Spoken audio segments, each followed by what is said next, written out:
Thank you all for showing up this afternoon to hear a little bit about what I've learned over my experience about money, the economy, how they work together, how one is a tool to be used in the other for our benefit. And this is not to say that this tool and the economy which it is used in have not been corrupted, because they have. But in order for us to understand the corruption, we must really get a firm understanding of what I believe the original intent of an economy and money are. And that starts, of course, with Scripture. And if we get a good foundation there, then we can begin to use the tool appropriately. And that's vital to our well being and vital to how we are to interact with each other.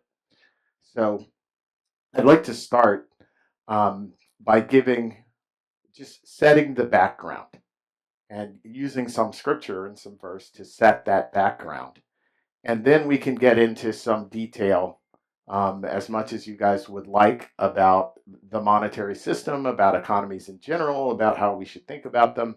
And then I'd like to bring us back to Scripture to kind of close and give us a setting and a firm foundation for how we should treat this aspect of our lives. Um, so I'll start by telling you a little bit about my background and how I got interested in this field, in this subject, and how I developed understanding of it. So I took economics. I was always kind of interested, took economics at Brown University, although I majored in public policy. Upon graduating from Brown, I was recruited by Goldman Sachs to work on their money markets desk, trading bonds and derivatives in New York, and I did it in London a little bit as well for Deutsche Bank. I went to grad school after working for Goldman for a few years. I went to grad school at the Columbia University Graduate School of Business, where I concentrated in economics and finance. Um, and I thought about pursuing a doctorate, but I had my first child and decided to go back to Wall Street to work, and worked for Deutsche Bank for a number of years, and then UBS Investment Bank, again trading bonds and derivatives. And throughout that time, you have this economics background, and at the same time, you're watching it play out with a front row seat, how our monetary system works. And you're participating in making that engine work. And, one of the things that I learned along the way is that it probably took me 15 to 20 years to unlearn all the nonsense that I had learned sitting in classrooms and really get a firm understanding of what's going on with our economy and our money. And that background is really important to me now, because I understand that not a lot of people had the kind of detail and had the kind of view into the system that I had. And I feel as though I have been called to share that with the community. So I'm happy to do that at any time. So, again, we're going to start with an overview. Then we're going to delve a little bit into what an economy is, a little bit into money as a tool within that economy. And during that, there's going to be some question and answer to the audience. So I'd like some audience engagement. But for at the end, we will have a significant question and answer period where I'm happy to answer any questions that you might have, that I might be able to shed some light on. So we will start at the beginning. And biblically, we know that the beginning is Genesis, of course. And so I'd like to take a look at Genesis 1:28 to 30 because it kind of sets the stage, right?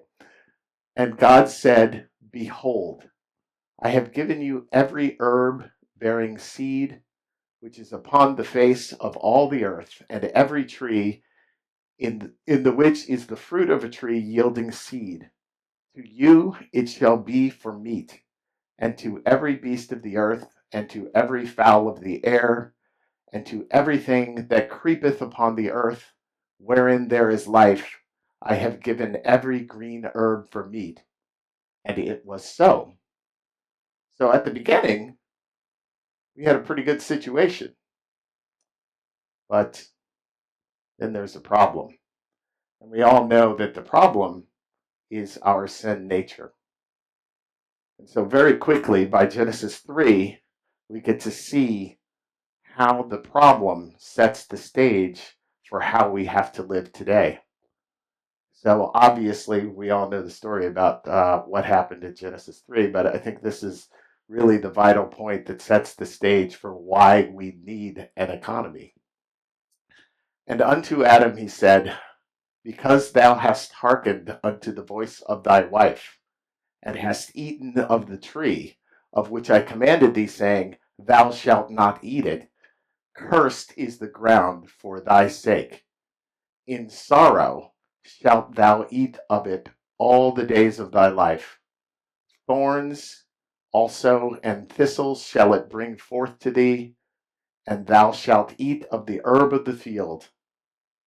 In the sweat of thy face shalt thou eat bread, till thou return unto the ground.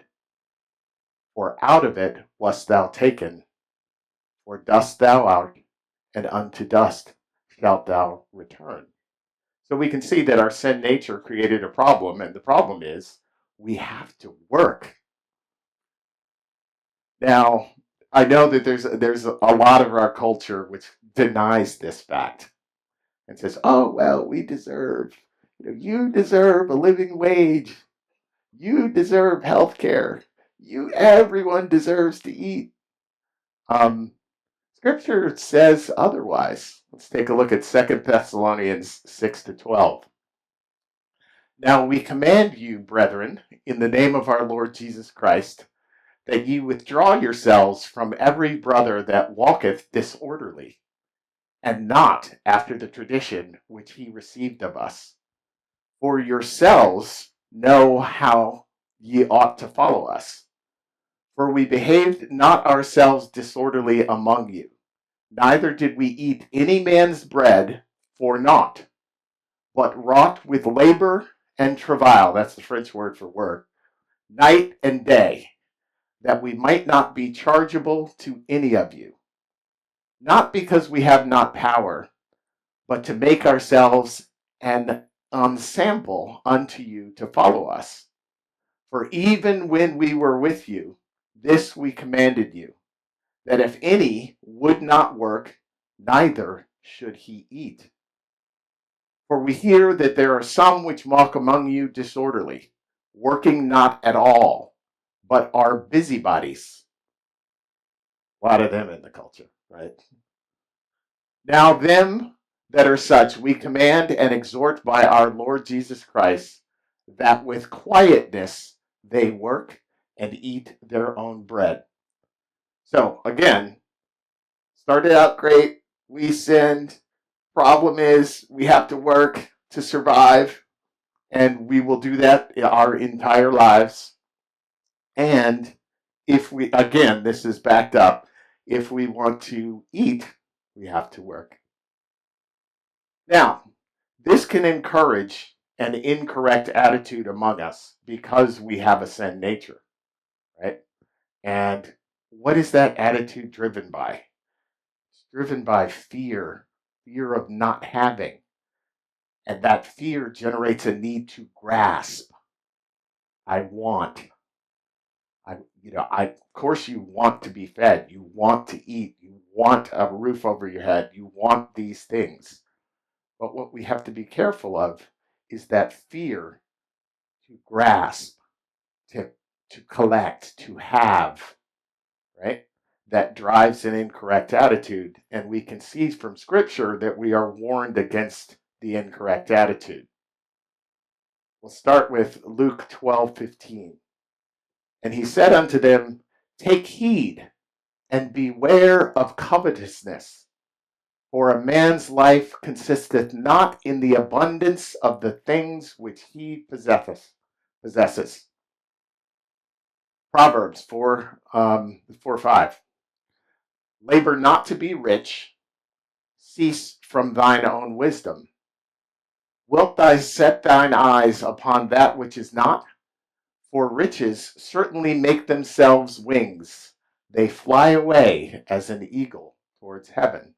Again, these are all warnings about our incorrect nature and our incorrect response to our condition. He that loveth, so this is Ecclesiastes 5:10. He that loveth silver shall not be satisfied with silver, nor he that loveth abundance with increase. This is also vanity. And Matthew 6:24. No man can serve two masters, for either he will hate the one and love the other, or else he will hold to the one and despise the other. Ye cannot serve God and mammon. That's money. So we're being warned here about taking an incorrect approach to this problem. And that incorrect approach is again driven from fear. Gotta have it. Gotta have it. Why? For my survival or my luxury, whatever it is. But this idea of the desire and the grasping. And perhaps the starkest warning is 1 Timothy 6, 1 Timothy 6 to 10. But godliness with contentment is great gain. So this is the warning, but this is also the way out, right? Godliness with contentment is great gain. For we brought nothing into this world, and it is certain that we can carry nothing out. And having food and raiment, let us be therewith content. But they that will be rich fall into temptation and a snare, and into many foolish and hurtful lusts, which drown men in destruction and perdition. For the love of money is the root of all evil, which while some coveted after, they have erred from the faith and pierced themselves through with many sorrows. That is a stark warning. Now, one thing I know that we've probably all heard this in our kind of common experience. This is often misquoted, right? I know we've all heard the misquote, right? For money is the root of all evil. And, I would say that's probably a Marxist misquote. It's important that we see for the love of money. And again, that is that incorrect attitude, the grasping, the wanting to accumulate for the sake of your own personal satisfaction, which, as we've been told, Ecclesiastes 5:10, he that loveth silver shall not be satisfied, right? So we have to remember this is the incorrect attitude. But there's good news. There's a solution. And to kind of start to understand the solution, I want to start with Philippians 4:14 to 19. And this is, well, I'll just get into it. Notwithstanding ye have well done, that ye did communicate with my affliction. Now, ye Philippians, know also that in the beginning of the gospel, when I departed from Macedonia, no church communicated with me as concerning giving and receiving, but ye only. For even in Thessalonica ye sent once and again unto my necessity, not because I desire a gift, but I desire fruit that may abound to your account. But I have all and abound. I am full, having received of Epaphroditus the things which were sent from you, an odor of a sweet smell, a sacrifice acceptable, well pleasing to God. But my God shall supply all your need according to his riches in glory by Christ Jesus. So if we think about what this passage is, this is Paul writing to a church, essentially thanking them for supporting him while he is spreading the gospel. And I want to use this as a key to the solution, to the problem, right? To our problem, because it's a perfect example of Paul giving, and we're going to discuss that giving in a minute in a little more detail, and then receiving what he needs to survive. So I want to use this letter as an example and jump into it a little bit more. So what is Paul giving? Anyone from the audience?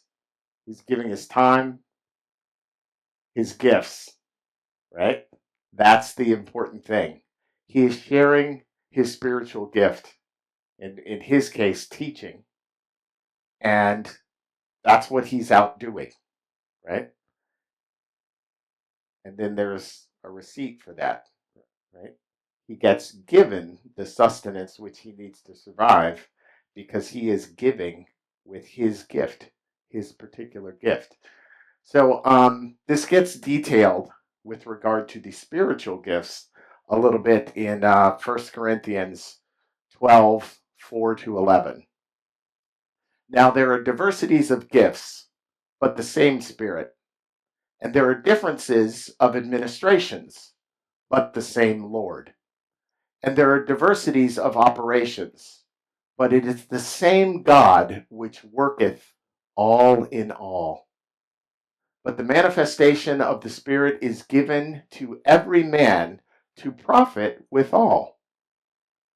For to one is given by the Spirit the word of wisdom, to another the word of knowledge by the same Spirit, to another faith by the same Spirit, to another the gifts of healing by the same Spirit, to another the working of miracles, to another prophecy, to another discerning of spirits, to another diverse kinds of tongues, to another the interpretation of tongues.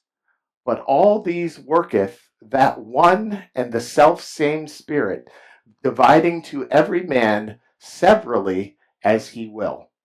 So this is speaking to our spiritual gifts, right? And the example we saw earlier was Paul sharing his spiritual gift and then receiving the sustenance that he needed to survive and being thankful for it, right? That's the model. That's the model that is the solution.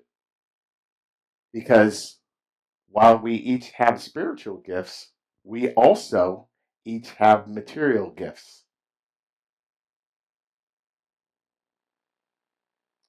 So let's take a look at 1 Peter 4, 8 to 11.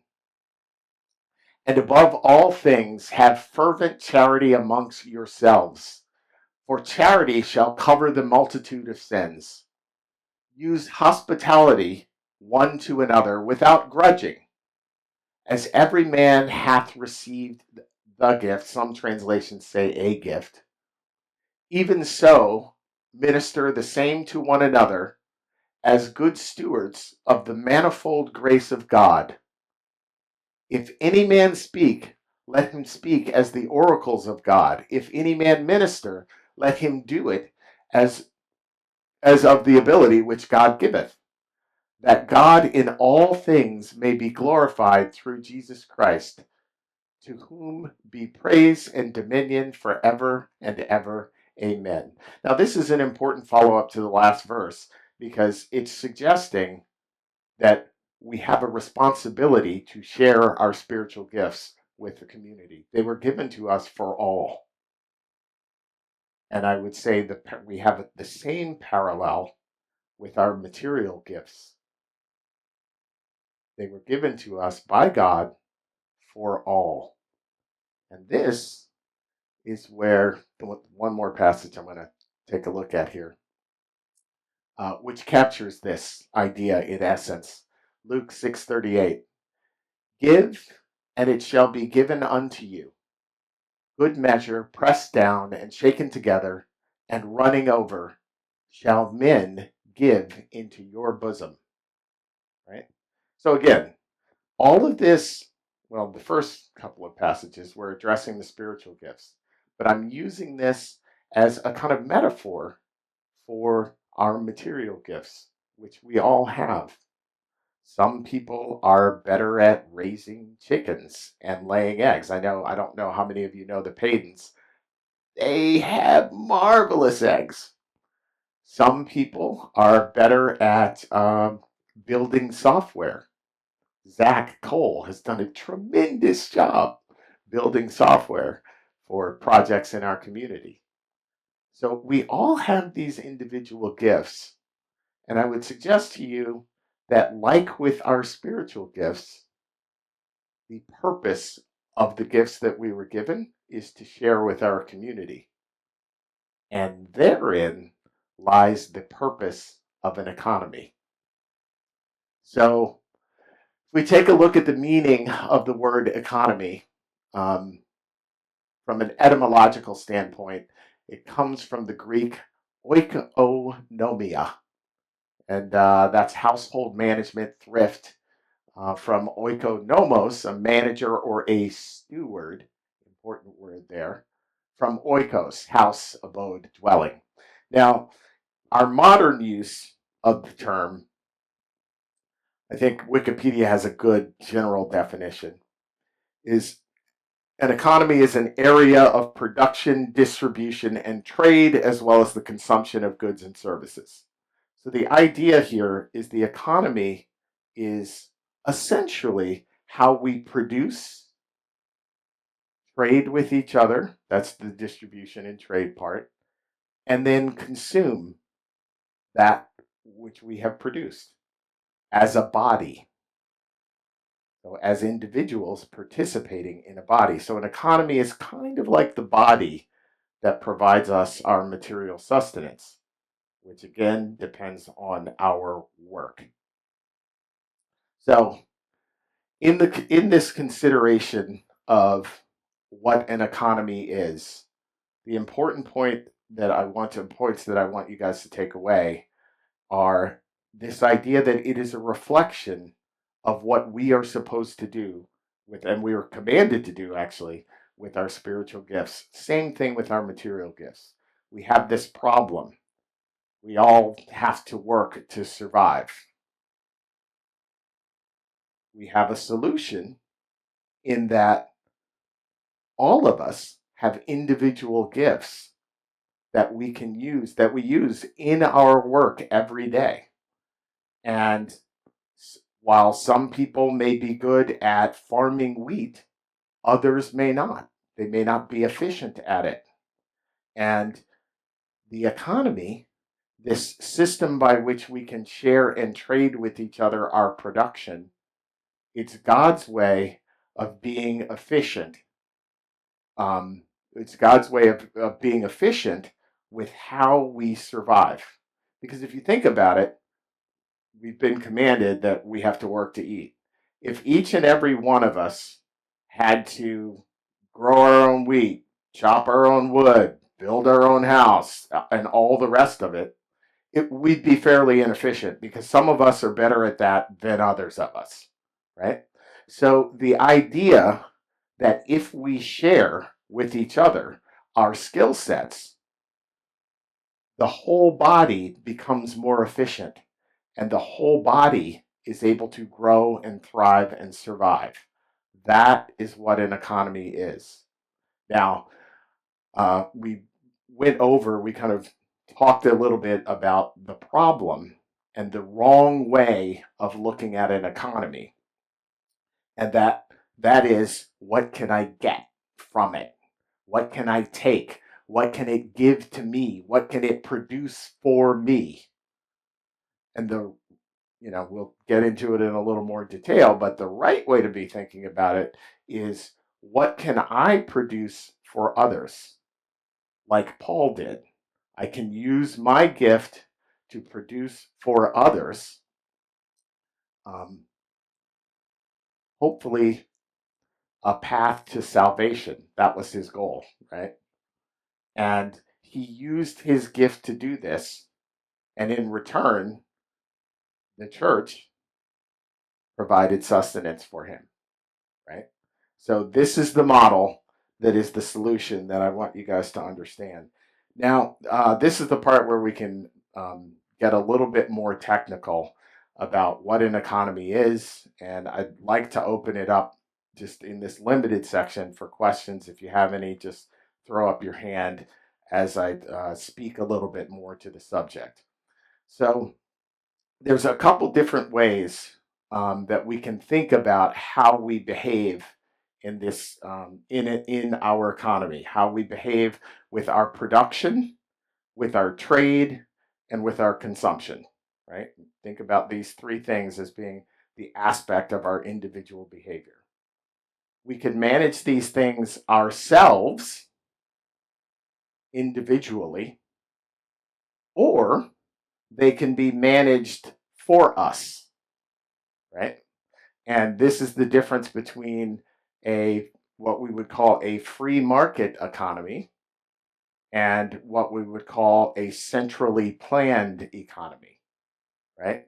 So the idea in a free market economy or a voluntary based economy is that I decide how much I want to produce, and I decide how much I want to consume, and I, as an individual, decide what I want to produce with my gifts and how much I'm going to consume of that directly, and how much I'm going to trade with others, at what prices I'm going to trade with others. These are all individual decisions that in a free market economy you're making all the time. A centrally planned economy, on the other hand, rests on the basis that those things are decided for you. So I'm going to use this as a quick example of one of the issues with centrally planned economies.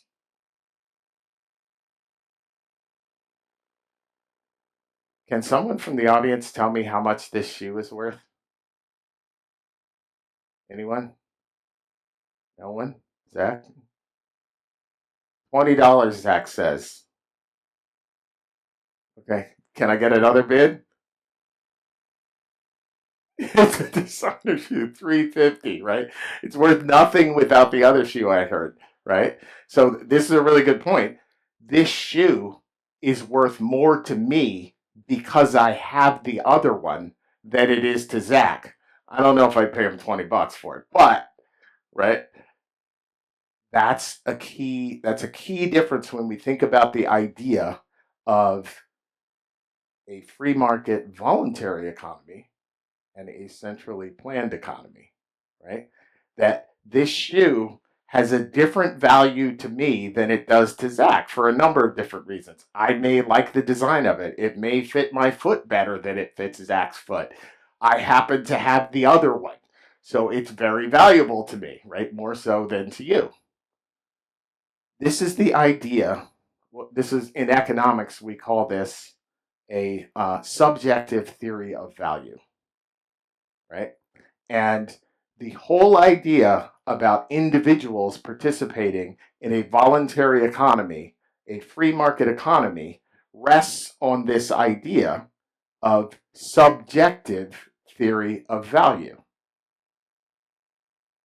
And on the flip side, the centrally planned economy rests on the idea of an objective theory of value, saying this shoe has a value, a particular value, and everyone in this room should value this shoe the same amount.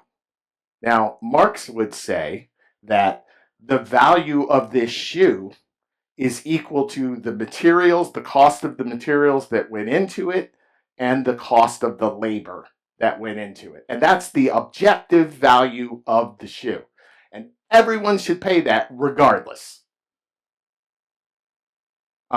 This is I hope that you're all thinking this is obviously silly because I just pointed out that the shoe, for a variety of different reasons, can have a different value to me than it can to Zach, than it can to anyone else, anyone in the room. It's probably worth more to me than it is to you, right? Because I have the other one. So this is an important thing to understand about centrally planned versus free market economies. So again, the centrally planned economy rests on this idea of an objective theory of value. When we know that value is, or we should know, that value is subjective, right? And so why is this important?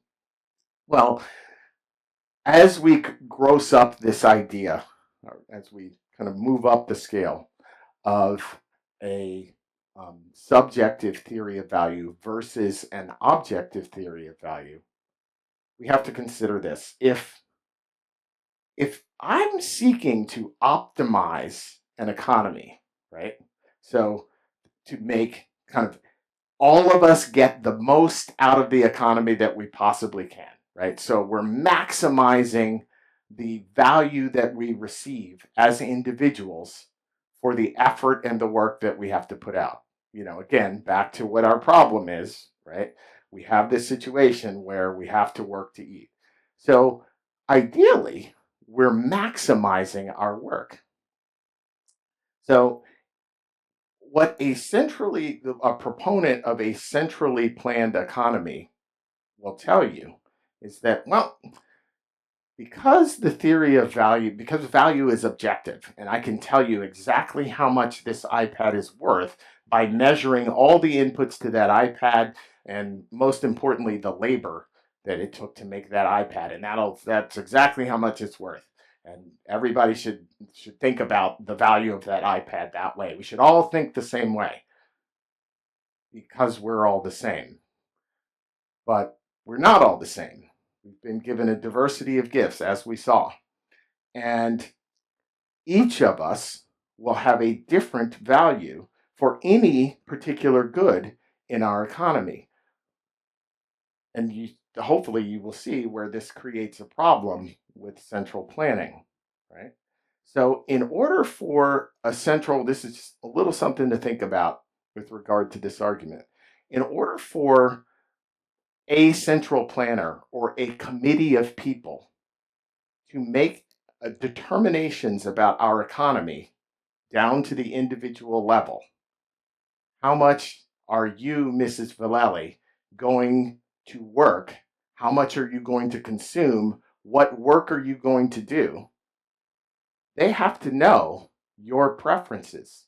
They have to know exactly what gifts you have, the extent to which you have them, how much you would choose to use them, how much you want to consume, all of these variables. And they have to know that a central planner or a committee would have to know that for every single individual operating within an economy in order to actually make it efficient. So even if you assume that a central planner or a committee wanted to do that, and you assume, hey, you know what, they're good human beings, they're going to try and optimize for everybody, they would have to be 1-0 omniscient. They literally would have to know everything about everybody, everybody's preferences, everybody's skills, everybody's consumption curves, what they wanted to consume, how they wanted to work, how they interrelated with each other. So they'd have to be omniscient. They would have to be able um, to not just know that, but also control the differences as the differences pop up. So as you know, as someone's mind changes about which shoe fits their feet better, the central planning committee would have to know that off the bat. And they would have to be able to make adjustments in the productivity of the entire economy to reflect all of those changes for every individual.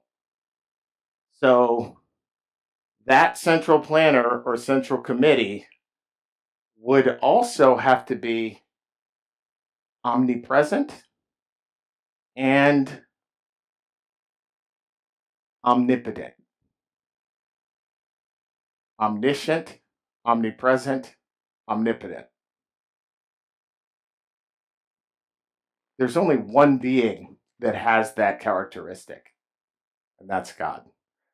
So, what I want you to take away from this idea is that when we think about central planning versus a free market economy where we're all sharing with each other, even if you think that a central planner or a central committee, a group of people planning out the economic decisions for everyone in the society, even if you think that that group would be objective and fair and want to do the right thing and trying to do the right thing, they'd have to be God to do it. So, what does that leave us with? That leaves us with the way God actually structured it, where we all have the individual gifts that we choose to share with each other. And in return for these individual gifts, we are compensated with livelihood. So, what is money and how does it interplay into this economy? So, here I'm going to take some questions, or I'm going to ask some questions and take some answers. What is money? Anyone? Okay, somebody's obviously taken my class. And remembers. Money is an intermediate good. What's an intermediate good, Brenna?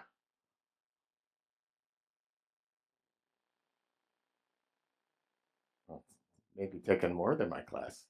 All right. So in economics, we have this concept of goods, and a good is something I can use to satisfy a want or a desire or a need of mine, right? And we can generally class these things called goods and include services. Often people will say goods and services, but services are actually a good, right? So if we think about the types of goods and services out there, we can generally um, classify them into kind of two, and that's final goods, and those are the things that we actually consume. So like bacon, that's a final good because I'm going to fry it and eat it, right? And then you have intermediate goods, which are things that we generally use to produce or acquire final goods that we're actually going to use, right? And there's some gray area. Like, is a dishwasher an intermediate good or is it a final good? Well, what am I'm really using the dishwasher to get the thing, which is the clean dishes. So, it's kind of a gray zone, right? But others are less gray. Lumber, that's an example of an intermediate good, right? I'm not consuming lumber. I'm using the lumber in order to provide the final good, the house, which gives me the shelter, right? So, if we think about what money is money a final good? No, because I'm I'm not eating it. I'm not breathing it or I'm not consuming it directly. What I'm using it to do is to acquire other goods, right? Acquire or produce other goods which I will consume. That's what an intermediate good is. All right, what do we use money for? Anyone? Zach? All right. So we use money to trade, right? To acquire items. What else do we use it for? Okay, well that would classify as the buying stuff, the buying of final goods. What else do we do with money? Yes, we store value. And I'm going to be a little bit more specific here. We store our excess labor, right? That's what we're storing. So I go out, I use my gift to do something. My gift, one of my gifts was like spreadsheets, right? So I would go out and I would use my gift of manipulating spreadsheets and for, in this case, a bank. And that was my labor. And the bank would then compensate me with money, a store of value, right? And that store of value represented my labor. Now, with some of that, I'm going to buy food, as Lil said, and consume and can directly consume that, right? But with some of it, hopefully, your value, whatever you provide with your gift to others, hopefully, is more than what you need to consume directly, right? So the money acts as a store of your excess productivity, right? Whatever you produced that you did not consume immediately, the money is kind of how you save that. And to Zach's point, how we exchange it with each other. So when we think about money as an intermediate good, really we should be thinking about it as an item, a good, which allows us to store our excess productivity and trade our excess productivity. And that's really all it is. So the idea here is money is a tool. That's it. Yes, sir.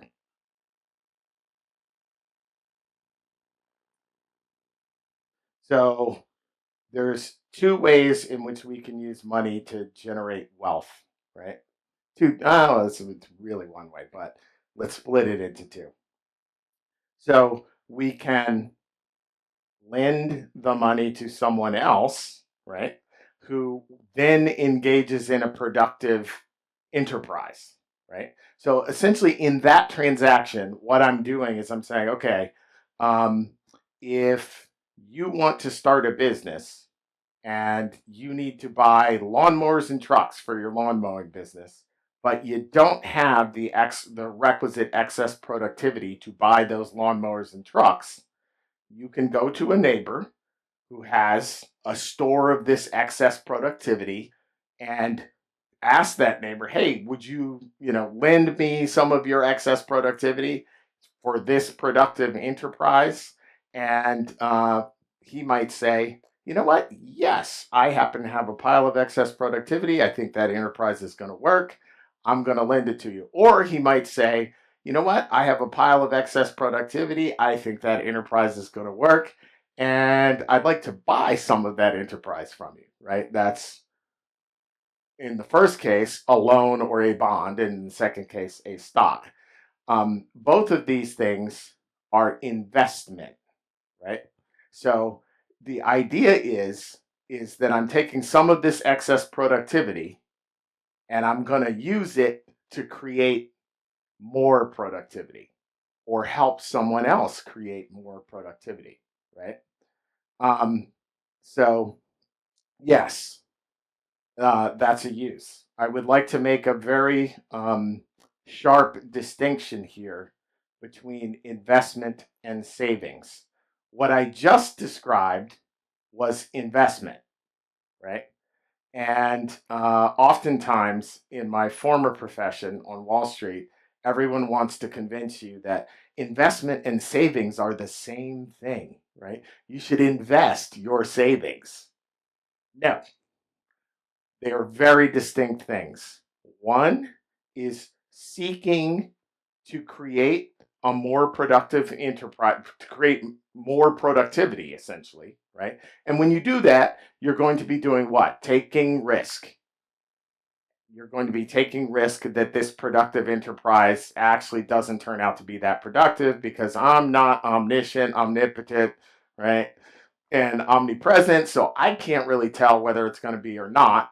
I'm taking risk. That's what investment is. On the other hand, there is savings, right? And savings gets back to what Hannah was talking about. You're storing your excess productivity, not risking it in another productive enterprise. I'm storing it so that I can use it at a future date. Maybe at a future date, I will use it for investment, right? Maybe I'll use it to eat. Who knows, right? But that's a very distinct difference that I want to make sure everyone leaves here understanding, because there's a lot of forces out there that want you to confuse those two things. So we're back to the idea that money is a tool. And, there's some scripture that points to this that I'd like to go over really quickly. Ecclesiastes 7:11-12, and it's really just the first part of 12. Wisdom is good with an inheritance, and by it there is profit to them that see the sun. For wisdom is a defense, and money is a defense. It's the saving aspect. And Ecclesiastes 10:19.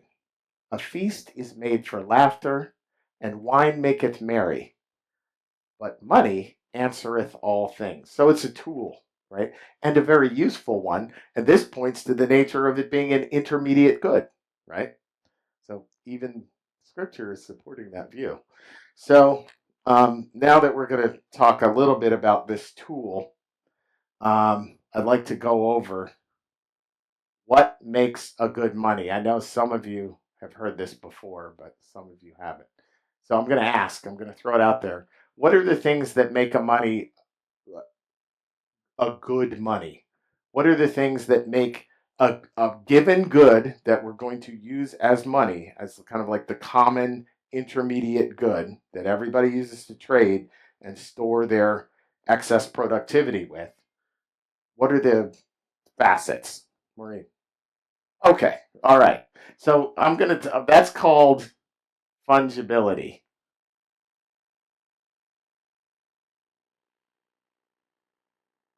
Hope I spelled that right. That's called fungibility. And the idea is that one unit of this good is the same as another unit of this good, right? So if I took out one gold coin that weighed an ounce and was refined at 999 to 999 purity standard, and another one, would you care which one I gave you? Not really, right? They're the same, right? They're fungible. You can exchange one for the other. If I took out a $5 bill from 1998 and a $5 bill printed in 2015, would you care which one I gave you? No, right? They're fungible. All right, so that's one characteristic. There's four more. Sam? Portable. Portability.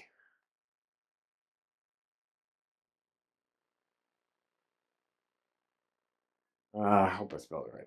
Portability. Um, so this is easy. I can carry it. It's easy to move from place to place.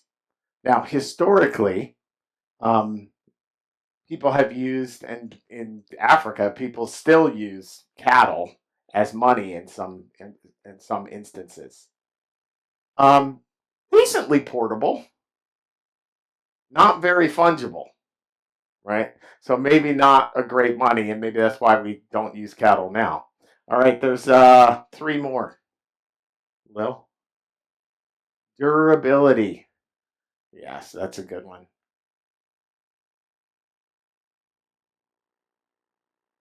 Durability. So the the word salary, that comes from the Latin for salt because Roman soldiers got paid in salt. Durable? Not so much, right? If it gets wet, it's going to be hard to recover. So maybe that's why we don't use it. Salt's very useful, right? Uh, but not particularly durable. Butter, that could be used as money, except for it's not particularly durable. Milk has been used as money, not particularly durable. Uh, two more. One I think you're probably going to get, and the other is going to be difficult. Uh, oh, oh, look at this. We're going to come back to that in a minute. So Hana is saying rare, and this is the question mark section. There's one more. Portable, durable. Zach?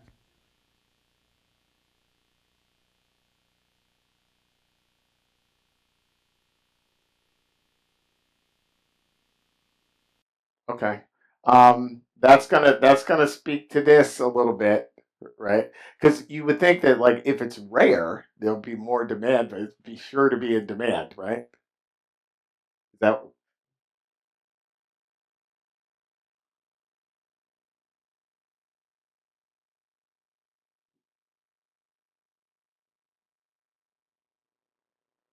okay? So maybe okay. So yeah, this is where I thought you might be going. Intrinsic value. That's what we call that. Intrinsic value. A lot of people say this. A lot of people say rare, intrinsic value. Um, I contend that it's wrong, and we're going to find out why in a minute, Maury. Yes, that's the other D.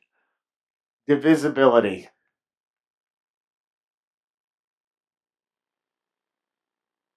Divisibility. So portability, durability, divisibility, fungibility. That's the one where you don't care which one I give you. Um, and then we're going to tackle the fifth one.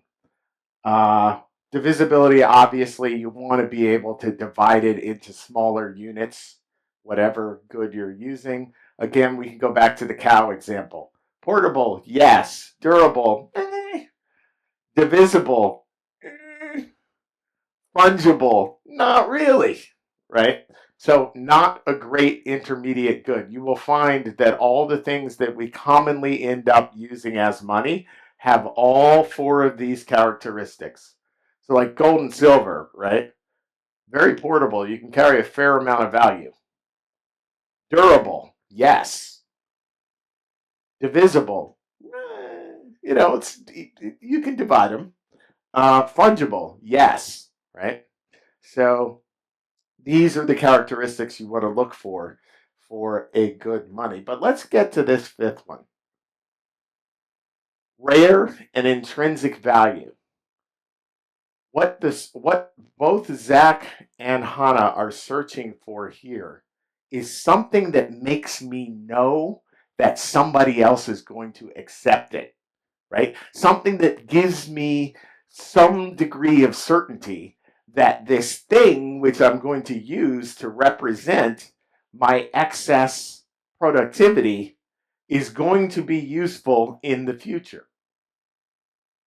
And I would submit to you that that thing is these characteristics, i.e., is this thing that I'm using, is it good for what the functions I need to have in order to be able to trade, right? These are the things that determine how good or how well suited a particular good, intermediate good is to the actual use and function of money. But we're still not quite there yet. It's like, why is it, Hannah, you said that I don't want money to be leaves, right? Why not?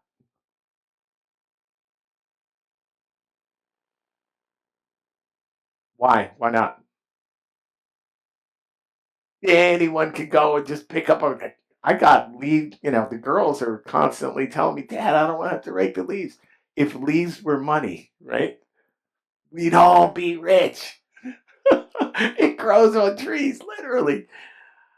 All right. I would submit that it's not because leaves are rare, it's because leaves are easy to get, right? It's the difference.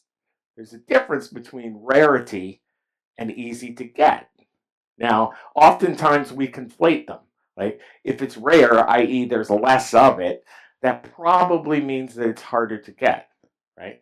But we have to make the distinction because the thing is not whether it's rare or not. It's how difficult is it to create, right? So now we're starting to get a feel for what this final one is. Intrinsic.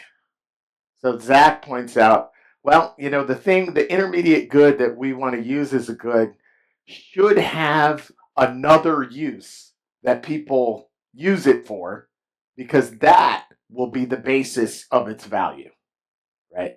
This other thing that people use it for.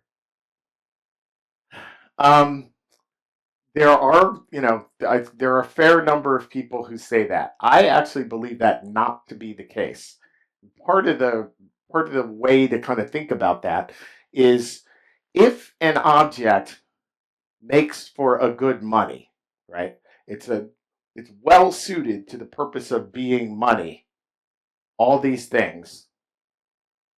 Why would I want to use it necessarily for something else? This other side function competes with the function in the economy with this other function. So any intrinsic value will set up a competing use for this good, whatever good we're going to be using it for, then use as money, right? And that competing value will distort the demand and the function of that good in the economy as money, right? So it's kind of like we want this thing that we're going to be used to use as money be really only used as money, right? It doesn't have to because believe me, there's plenty of demand. Like if something is a good money, there's infinite demand for it, right? There shouldn't be, as we saw in scripture, but we're humans, we're flawed, and there is. We want more of it, right? Why? Because it's excess productivity, and it means I don't have to work if I have this big pile. Now, that's a lie. It's a lie that we tell ourselves. But for the purpose of economics, there's infinite demand for a good money. So I don't need something else to create demand for it, right? Maureen?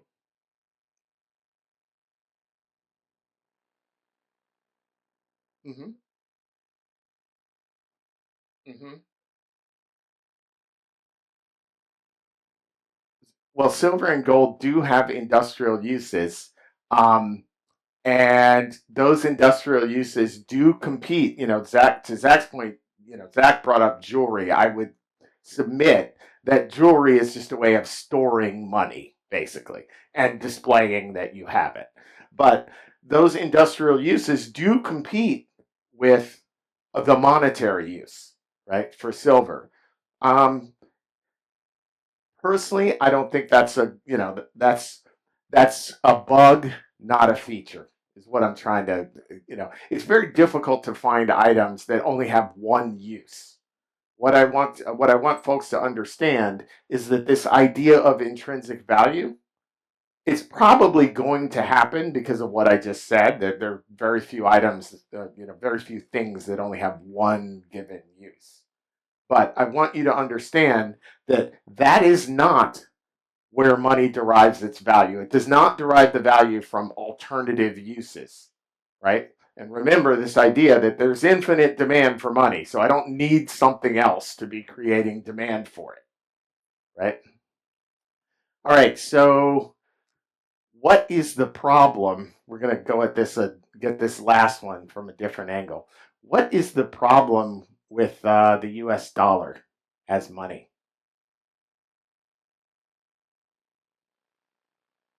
Okay. All right, fiat.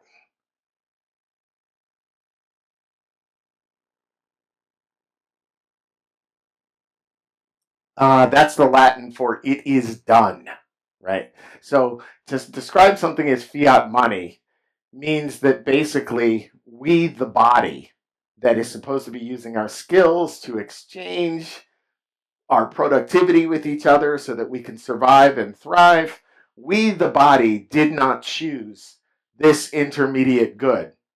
The government, a centralized authority, told us that we have to use this, right? That's what fiat means. Um, that's not the fact that you're being told that you have to use it instead of the market choosing to use it as individuals, that suggests that there is a problem, but it's not the problem itself. Anyone else?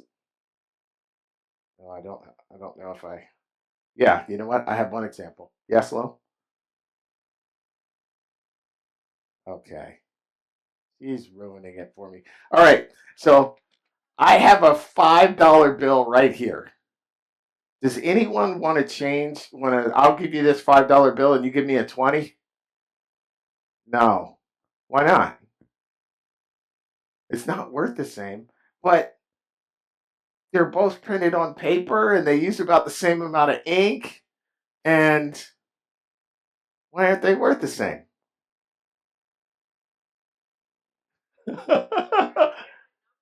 There's a different number on it. Yeah, but it's kind of like it's the same thing. Like if it looks a little different, a different design, but it's literally the same thing. The source defined the value. That gets back to the fiat, right? All right, no one would do that trade because fiat, the source defines the value. But again, this is describing the problem. The problem is what I alluded to earlier.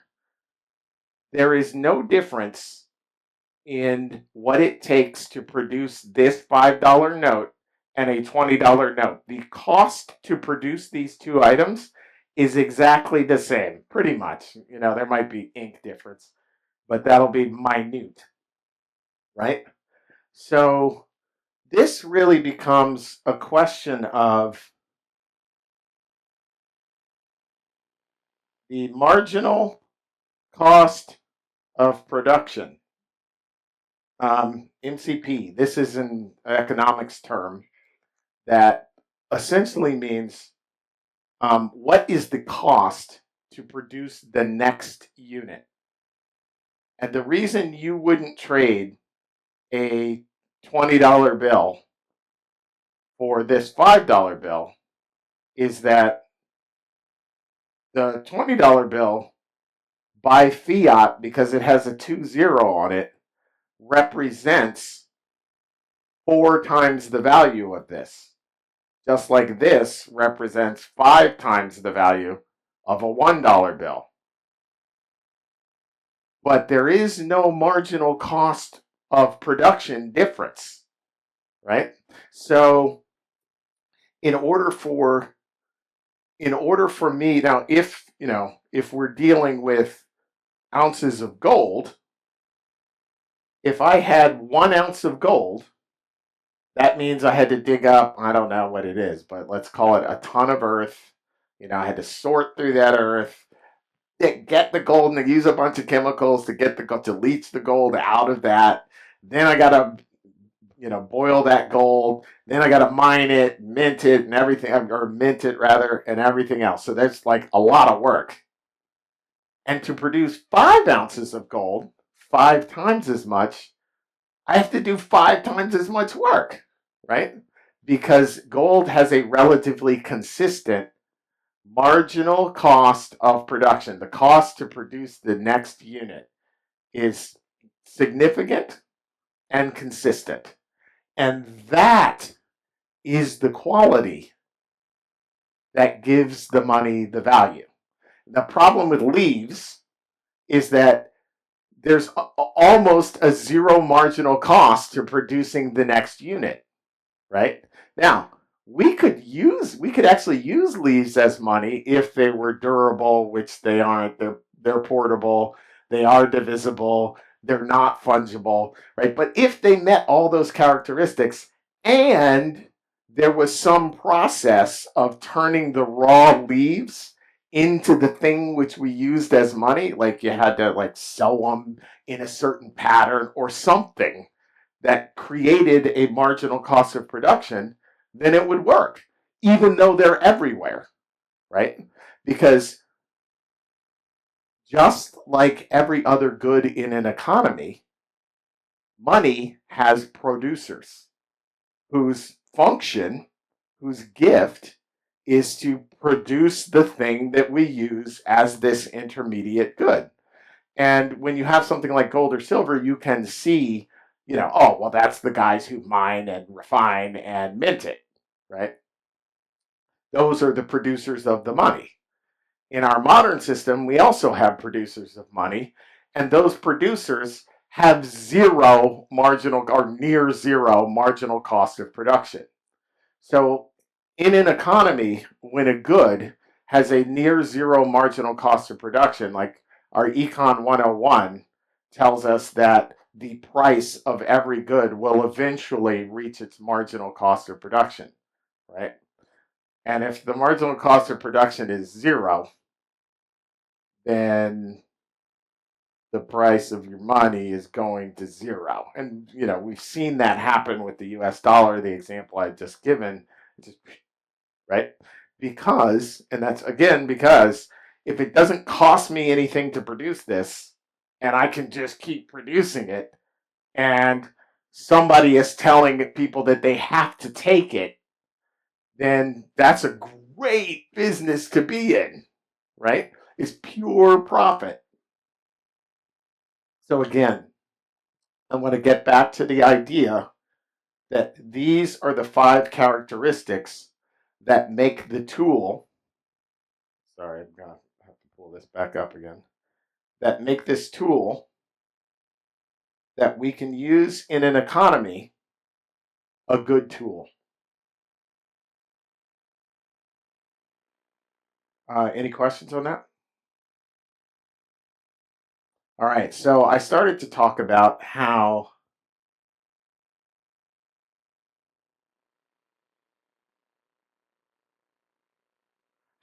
the tools can be used corruptly. We started getting into that a little bit. One way is by declaring, "Oh, this is the one you have to use as the standard intermediate good that everybody kind of uses to trade with each other," right? And I'm going to force you to use that ultimately at the point of a gun. And then also it having no marginal cost of production. So whoever gets the license to print it, to create it, right, and produce that thing is just sitting on a proverbial gold mine, right? This person can just crank out excess value, right? Crank out excess productivity without any cost to creating that excess productivity. All right. We're going to take a look at a couple different verses for the corrupt use of this tool. Exodus 22:25. If thou lend money to any of my people that is poor by thee, thou shalt not be to him as a usurer, neither shalt thou lay upon him usury. Then came also publicans to be baptized, and said unto him, Master, what shall we do? And he said unto them, Exact no more than that which is appointed to you. And the soldiers likewise demanded of him, saying, And what shall we do? And he said unto them, Do violence to no man, neither accuse falsely, and be content with your wages. Top one is banks, bottom one is government. Is that Does that strike everybody? Everybody seeing that connection? These are the corrupt uses of this tool that we have been given to um, make our exchange with each other more efficient, right? So remember, we have this problem. The problem is that we were given an ideal situation. We sinned. Now we have to work, and we have to do so in a kind of right-minded way. We were given a solution, which is our gifts that we can share with each other in an economy, and we were given a tool to do it with, and that would be the money, right? Portable, durable, divisible, fungible. This is a gift that we can use to share each other, to share with each other in an economy. Um, just as a quick aside, my wife and I have taught homeschoolers monetary theory, monetary history, and economics for, I don't know, 15 or so, 15 to 20 years, something in there. And we run a class where we run a simulation of an economy. And the kids have to work, and for their work, we give them actual math problems. They turn the math problems and in exchange for correct answers, they get baskets of commodities, and then they can use those baskets of commodities to trade with each other and be productive in this society, right? And the more productive they are, the more points they score. It's kind of how the game works. But one thing we do is we set up this simulated economy, and then we take them through different periods in monetary history. And we start with barter. And what we have noticed is every time we move from barter to sound money, there is a 30% increase in the productivity of the kids. 30%. And that's like year after year after year, it comes out to 30%. And that is essentially the cost or the cost savings of moving from a situation where you have to directly trade with each other to indirect trade with each other. So direct trade is my gift is making bacon. Like I'm pretty good at it, actually. So my gift is making bacon. I've mentioned the Payton's gift is making eggs. I like to have bacon and eggs for breakfast. I can make the bacon, not so good at making eggs. The Paytons don't eat meat, so they can't really use my bacon, but I want their eggs. Direct trade would be we both want bacon and eggs. I give them some bacon, they give me eggs, everybody's happy. But remember this idea that we're all individuals, we're all different, and we all have individual values on things that are different. They have zero value for bacon, which shocks me, but it is what it is. So I can't do that trade with them directly. So if I want their eggs and I'm really good at making bacon, I need to find somebody else who um, makes something that they eat, right? They happen to be vegetarians. I'm really also not that good at growing vegetables, but I bet there's somebody in the room who is good at growing vegetables and also wants bacon, right?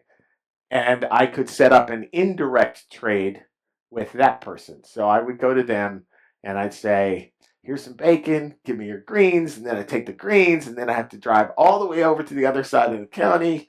You know, let's say I have to drive down to Athol to get my vegetables from Zach. So haul down to Athol to get the vegetables. I drop off some bacon to Zach. I know he likes my bacon. And we do that trade, and now I got to drive all the way over to Priest River to do the trade with the Paydens so that I could have my bacon and eggs. Well, it turns out that that has a lot of cost involved. I have to find the other person, then I have to actually haul both directions to do that, to do those trades, right? Just so that I can get my bacon and eggs. If I have money, then I can just pay the Paydens money, and then they pay somebody close to them money, right? In exchange for, I give them money for their eggs. They take the money that I gave them for the eggs, and they buy vegetables from somebody close to them. That savings is worth about 30%, is what we found. So when we, and this is, remember the quotes I had earlier from Scripture about money being a tool and a relatively valuable tool to us. That's the value of having this good, right? So again, we've got this tool that's that's very valuable to us. 30% makes us all 30% more well off. And as long as it's portable, durable, divisible, fungible, these are the things which make it make one thing versus another particularly useful to us. And the big one, the marginal cost of production. So back to the corruption. When I have a system in which this marginal cost of production is essentially zero, like I have with the US dollar, and I have the banks and the government forcing me to use the government forcing me to use this thing that I probably wouldn't otherwise use. And the banks are the group with the sole ability to create it. Yeah, that's the corruption. Anybody have any questions on that? I can go into much more detail in question and answer period if you like. So I want to take a second before we go to Q&A to talk about the correct attitude. So we know what our issue is. We've been given this great solution, and that's an economy. We've been given a tool to make our economy more efficient. Unfortunately, we know that it can be corrupted.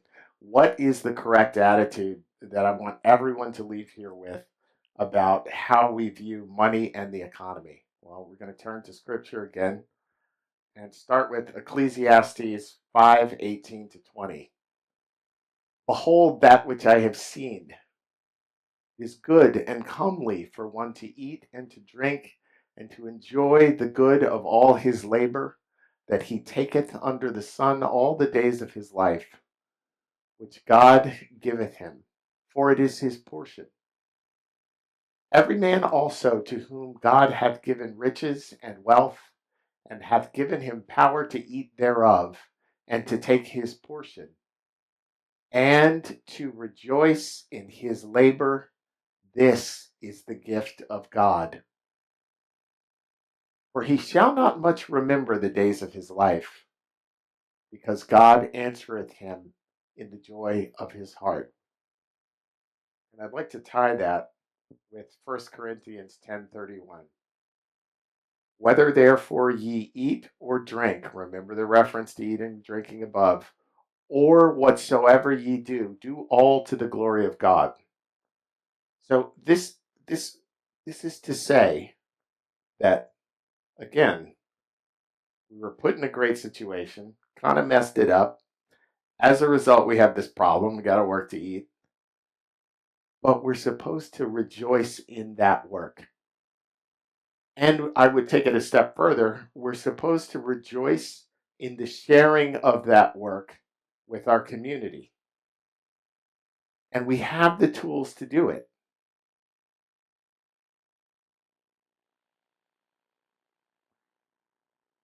And ultimately, that's how we're supposed to view our economy and money. It's an opportunity for us to share with each other so that we can fulfill the purpose by which we were created, or the purpose for which we were created, right? It's to the glory of God that we do that.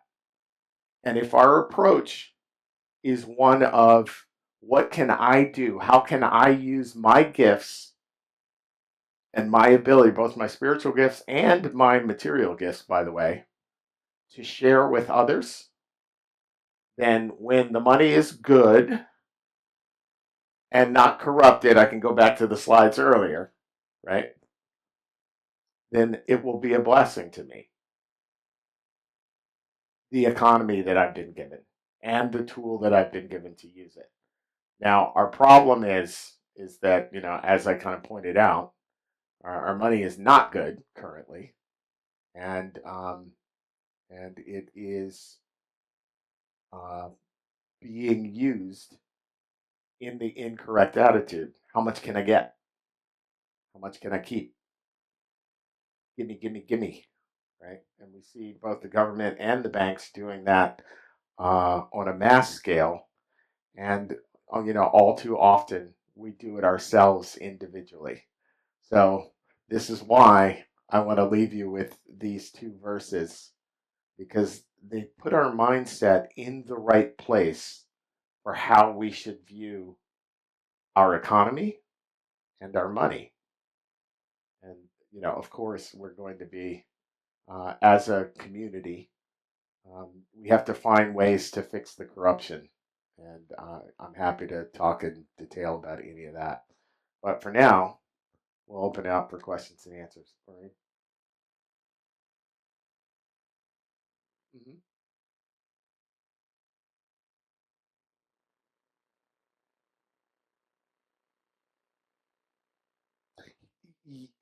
Yes, but one thing to consider is that we're already at a CBDC. For those that don't know, a CBDC is a central bank digital currency, right? On this, it says Federal Reserve Note. That's the central bank, and this isn't digital, but the vast majority of dollars in circulation are digital. The official number, I want to say the official number is 1%. I can't, 10% maybe. I want to say the official number is 10% of US dollars are in paper. It's either 10 or 1. I'm off by an order of magnitude. But um, the unofficial number is way bigger than that, right? So most of our money isn't paper anyway. It already is digital typed into a machine, right? Um, so, when you consider this idea that, yes, it costs something to make these dollars, which is part of the reason that like everybody wants to go cashless now, right? Because there's actual cost to making this, that is greater than just typing the zeros in. Understand that most of our money is just zeros typed in now anyway. Yes, Lisa.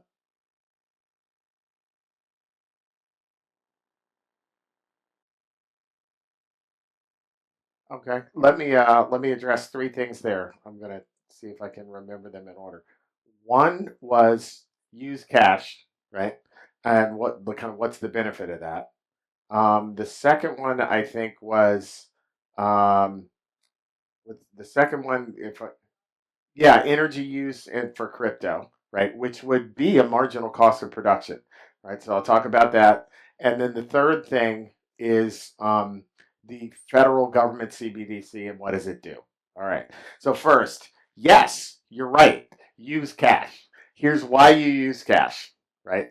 Because this $5, if it's in my hand, it's not inside the banking system. This is currently outside the banking system, this $5.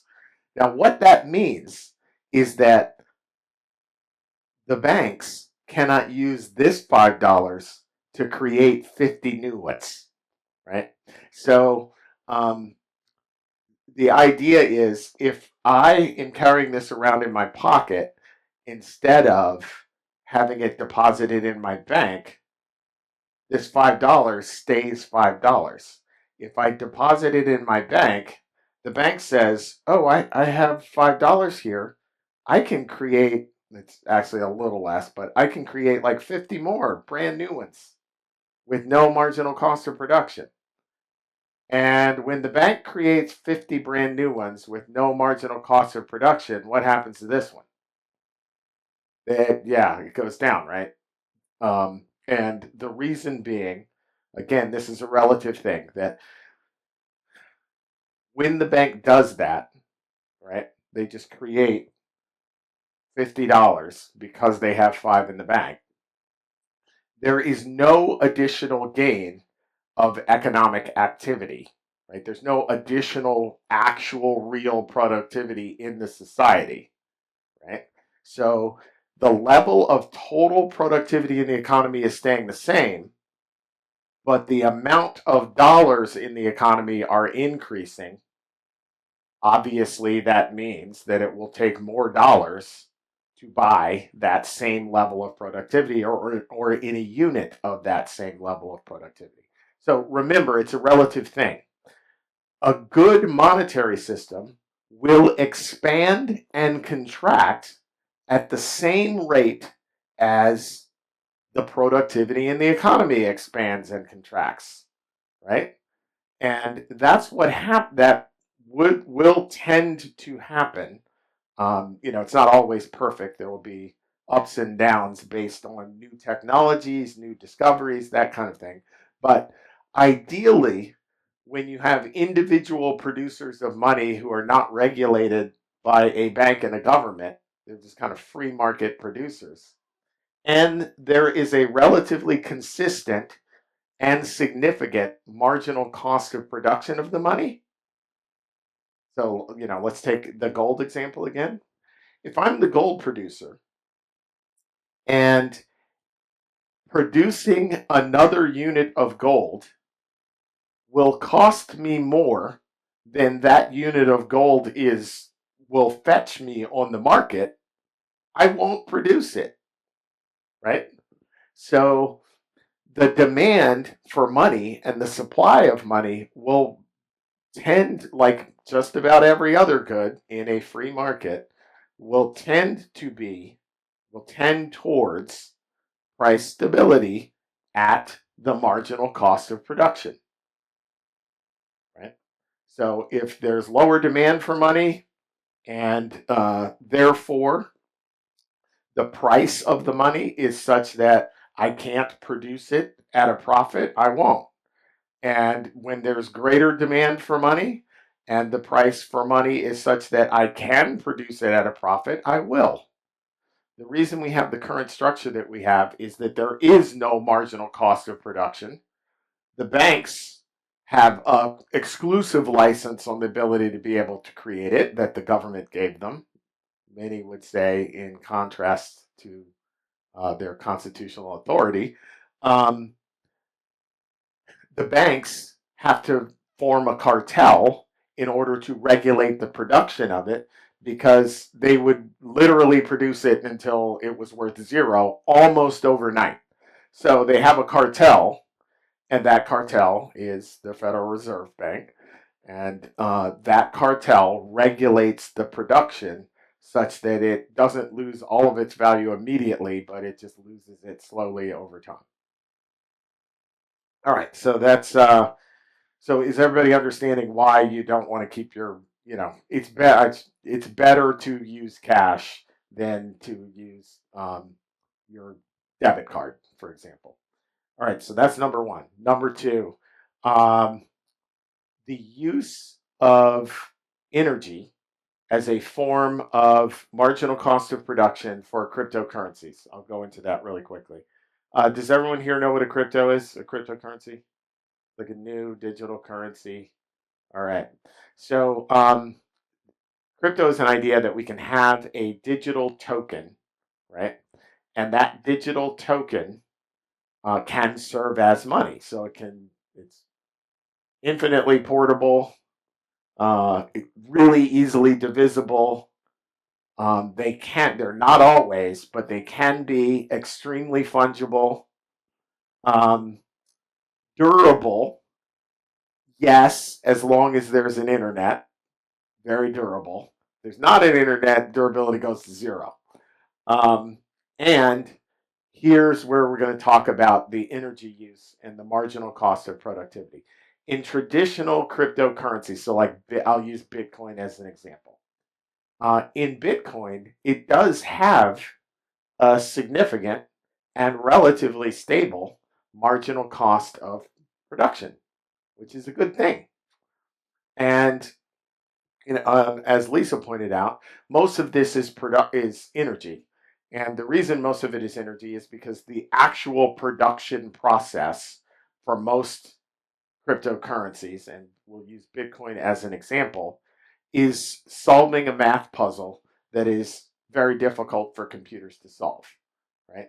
So the algorithm that everybody on the Bitcoin, everybody who participates in Bitcoin or cryptocurrency uses, the algorithm itself posts to the network a very difficult math problem every 10 minutes or so. And a computer has to do an iterative function to solve this math problem, right? So it can't logically solve it. It actually has to iterate a solution and then check and see if that's the answer. And that takes up a lot of computing powers. So if you're going to produce cryptocurrency, and in this case Bitcoin, you got to buy machines, you got to hook them up to power, and you have to be running computers all the time, which consumes energy, which is a marginal cost of productivity. Um, so that's actually a good thing for any money or any cryptocurrency. Now, there are some proponents of crypto that say, well, the energy use of the electricity is bad, it's not good for the environment, and therefore we want to create a new type of system where the puzzle is solved um, essentially linked to how many units of the currency you hold, right? So the more of the currency you hold, the greater chance you have of being able to produce it. Probably not a good idea for money, right? Because that would tend to centralize that function. So when people say make this argument in crypto that like, oh, we shouldn't have proof of work, that's the solving of the mathematical problem, right? What we should have is a proof of stake system. That's where you're more likely to solve the mathematical problem, not by computers working, but by how much of the currency you already own. Um, yeah, that's, obviously, I think not a great idea. And I would even go so far as to say people who are proponents of using that system for the creation of money is probably a little disingenuous. You know, I can't impute motive necessarily, but I think if you think that one through, it's probably not great for money. All right, so that's proof of work. Now, to address your final point, which is the U.S. government's um, use of crypto technology to make a CBDC. All right, so I talked about the banks essentially being a cartel, right? Now, if you want to think about what a cartel does and what a cartel is, use OPEC as an example. It's a great example for how our banking system works. OPEC, I'm sure you guys are familiar with that. That's the Organization of Petroleum Producing and Exporting Countries. And that is a cartel which controls oil production throughout the world. And they meet and they decide quotas for each country for how much oil they will produce in order to try and target a price for a barrel of oil, right? And all of the countries are obviously competing with each other. And as a result, they've decided, well, we're competing, but we kind of want to cooperate in order to control the price, right? And they do that. And when they cheat, which they do, the lowest cost producer of oil can punish the cheaters. So, as an example, I think Saudi Arabia is the lowest cost oil producer, and I think they're down to, I think the last I read is they were down to about $6 a barrel is their cost. It costs, I want to say, roughly $35 a barrel for the U.S. to pull oil out of the tar sands. And for fracking, that's like, I think that's about $35 a barrel of oil. So if the U.S. were a member of OPEC, which it is not, even though we are a huge oil producer, if we were a member of OPEC, the committee would get together and they would say, okay, U.S., you can only produce, whatever, 15 million barrels of oil a day or whatever the quota is. And their target price might be $50 per barrel, right? And so we're producing whatever our quota is. We're making that $15 per barrel. Everybody's happy. And if we decide, like, you know what? If I sold another 10 million barrels out the back door and nobody really knew, I could make a lot more money, right? At $50 a barrel. Well, eventually OPEC will find out that I'm doing that. And the lowest cost producer, in this case Saudi Arabia, would react to that by saying, okay, US, so you want to cheat the quota. All right, we're going to produce so much oil that the price is now $25 a barrel. And we're still making plenty of money because our cost is $6. You, however, are losing $10 a barrel. So in a quota system with a cartel, the way it's controlled is that the lowest cost producer can police all the other producers by lowering the price such that the other producers aren't making money, but he still is, right? So that's how a cartel controls that's how cartels control the system, control that price. They all agree, and then if somebody cheats, the lowest cost producers punish the cheaters. The exact same thing happens in the banking system. I would maintain that the 2008 financial crisis was exactly that. The lowest cost producers of money punishing higher cost producers of money and literally driving them out of business in order to establish controls of the cartel. I'm happy to go into details about that. I had a front seat for it in 2007, 2008, 2009, 2010, 2011, 2012. And the bank I was working for at the time was one of the ones that pulled out of the business because we were cheating the cartel and got punished for doing so. Um, of that, okay, yeah, sure. I'll be very direct about it. So, um, all of the central banks, the Federal Reserve, um, the ECB, the Japanese central bank, the Swiss central bank, they all actually meet in Basel, Switzerland. And they have an organization that's kind of like the central bank of central banks. So it's a cartel for all the different national cartels. And in Basel, Switzerland, they determine what how much banks how much money banks in the different systems can produce based on how much reserves they have, right? So they have what's called capital accords, and they're called the Basel Capital Accords.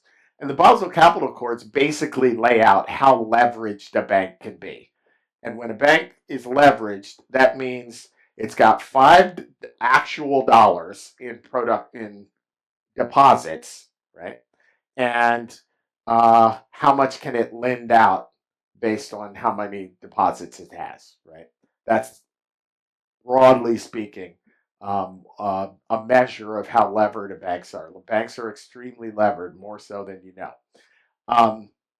But they meet in Basel to set regulations effectively for how all the banks in the world, how how levered they can be, and that is basically how much money they can print, right?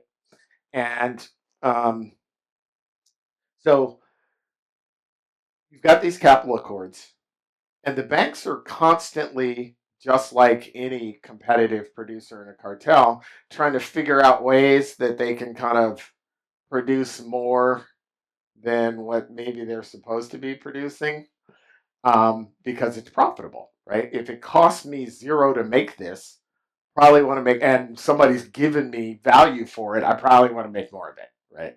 So all the banks are incented to to run as high a leverage as they can get away with. That is, produce as much money in the forms of loans, um, produce as much new money as possible, given the amount of capitalization that they actually have. So these capital courts make that determination. And banks, like I said, banks are consistently trying to find ways to maximize their production within kind of, and sometimes outside of, the rules. And that's essentially what the derivatives market is. That's what I did. And the way the derivatives market kind of works is that uh, you hire guys out of college who are pretty good at math and decent at spreadsheets, and we figure out ways to lend more efficiently, right? And lending more efficiently is just creating more money with less, basically, right?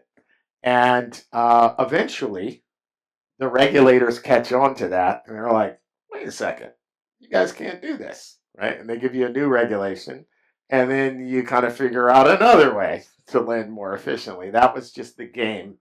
That's been the game since the '80s.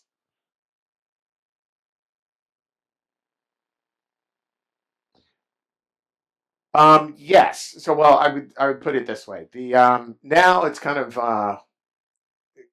now we have this kind of globalist banking system where kind of most banks are playing in other banks' markets, but the cartels, we have a cartel that is the U.S. cartel of banks. That's the Federal Reserve. The Japanese have the Japanese cartel. That's the Japanese central bank. The Europeans have the European cartel. That's the ECB, right? And each cartel kind of controls its own area. But then they all get together because money flows across borders pretty easily. They all get together and they determine the rules for everybody in Switzerland and Basel. Oh, so this is Brazil, Russia, India, and China. Yeah, so these guys are captive to the system, and part of the system, but they don't like the U.S. dollar hegemony, right? So, Russia, the ECB and the JCB, and the the Great Britain Central Bank, they're all kind of playing the game with dollar hegemony, right? The BRIC nations are basically upset that the U.S. has been cheating them for decades now, since the end of World War II. And so they're trying to fight back against this idea that the dollar is the global reserve currency, but they're still playing the game, right? It's all the same banking game, right? Their banks work just like our banks, that work just like every other bank. They just don't like the fact that the US is at the top of the order, but they don't really want to change the order necessarily.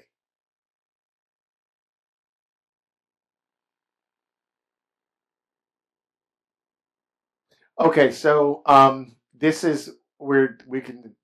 I'm going to get into a little bit why, and that when you say the petrodollar, you mean the U.S. dollar, really. And we're going to get into a little bit why the U.S. dollar is the global reserve currency and why that's going away, which is what you're referring to. So basically, at the end of World War II, the the survivors, the winners of the war, so basically Europe and the U.S., kind of made an agreement with each other. And this was the Bretton Woods Agreement. And essentially what they did was they said that because the U.S. had a ton of the world's gold, a large percentage of the world's gold at the end of the war. And the reason we did was really two reasons. We were making all the stuff that everybody else was buying, right? And then destroying each other with. We made a lot of money in the Second World War. And as a result, payments between countries occurred, they settled in gold. And as a result, the U.S. had a lot of gold. And the European countries were worried about losing their gold in the war. So they shipped a bunch of it over to the U.S. for safekeeping. So between all the gold that we earned from producing everything that we were selling to everybody else during the war, because Europe's productive capacity was essentially destroyed, and because they shipped a bunch of their gold over to the U.S. to be held by us, and we still hold, or at least as of 20 or so years ago, we still hold a bunch of it. Because of that, the U.S. had all the gold. And so the countries agreed at the Bretton Woods Agreement is that rather than settle with each other in gold, we'll just settle in U.S. dollars, because U.S. dollars are as good as gold because they got all the gold anyway, right? And so the result of that is that most global trade for most of the time that we've been alive has settled in U.S. dollars. So if you're Chile and you make copper, you're like the world's leading copper producer, and you need oil, and so you're going to buy your oil from, let's say, Venezuela, and Venezuela also needs copper, but they don't really need as much as you need oil, so you're not really going to do a direct trade. You have to use some money in order to do an indirect trade, right? So Venezuela can do a couple different things. They could say to Brazil, like, "Hey, why don't you pay me in my currency?" Or it could say to Chile, rather, "Why don't you pay me in my currency, and we're all good," right? But then Chile has to get Venezuelan currency, and that could be kind of hard because outside of oil, they're not producing and shipping a lot of other stuff every place else, and their currency isn't as broadly used. And then so it could be difficult for them to do that. Before, it would have been settled, these international transactions would have been settled in gold. Now they're settled in the US dollar. So if Chile wants to buy oil from Venezuela, Chile has to get dollars. So they get dollars uh, by selling their copper for dollars, right? So dollars became, and this is a result of this 1945 Bretton Woods Agreement, dollars became the currency that all the different countries settled their international transactions in, which is good for us because the dollars don't have any marginal cost of production and we can just make them, right? And that's essentially what we've been doing for coming up on 100 years. And the chickens are coming home to roost because other countries are like, wait a second, why am I trading my copper, or in Venezuela's case, my oil, for dollars, and the U.S. is just making them, right? I got to dig this stuff out of the ground and refine it, and smelt it, and they're just printing these things on a computer. That's not fair. So their response, as would be our response, maybe I stop using dollars. But when countries do that, we tend to kind of send our military and say, no, you've got to use dollars. Yeah. And that's the petrodollar, by the way. So, the quick, brief history of it is You'll remember the oil crisis. Some of you will remember. Yeah, many of you won't. In the 70s, yeah, I think it was 72, 73, and it was a result of the Arab-Israeli war, and we were backing Israel, and the Arabs were like, all right, if you're going to do that, we're not going to sell you oil, right? And that, in addition to Nixon having just gone off the gold standard where foreign countries could exchange their dollars for gold, put us in a bit of a bind. And so thereafter, we got real buddy buddy with Saudi Arabia, and we said, remember, Saudi Arabia is the lowest cost of oil producer, right, in the cartel, so they can punish everybody, right? So we got real buddy with Saudi Arabia, and we said, hey, look, we will defend your kingdom. And we said this to the royal family. No matter what you guys want to do, we got your back. And we're going to take care of your interests, and we're going to sell you a boatload of weapons, and we're going to be all buddy buddy. However, you have to only accept U.S. dollars for oil, right? So, and oil is kind of the lifeblood of, and this is why we say petrodollar. Oil is kind of like the lifeblood of our economy, which everybody needs to buy oil. So if everybody needs to buy oil and the biggest producer is really only accepting US dollars in exchange for their oil, then everybody needs US dollars. And when everybody needs US dollars, that gives us an advantage in global trade because we're making them for zero marginal cost of production. Yes.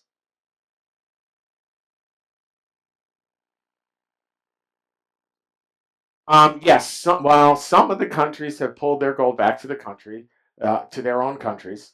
Other countries have started increasing their dollar reserve. I mean, it's clear that we're kind of cheating with this system as a nation, right? And so people don't want to be cheated, and they're wanting to move away from it and starting to say, well, maybe I'll take euros, or maybe I'll take, Japanese yen, or maybe I'll take gold, right? In order to get away from this system of us just printing them up.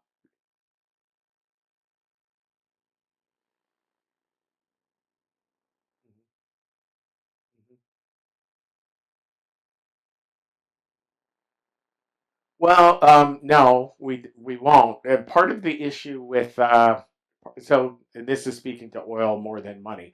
Part of the issue with us using our own oil is we're not actually that good at refining our own oil.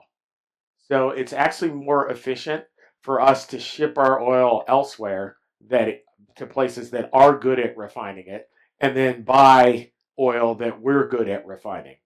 Now, part of that problem is the regulatory nightmare of establishing new refineries, right? Ideally, we do exactly that. Ideally, we have refineries that can refine, the oil that's produced elsewhere, and we have refineries that can refine the oil that we produce.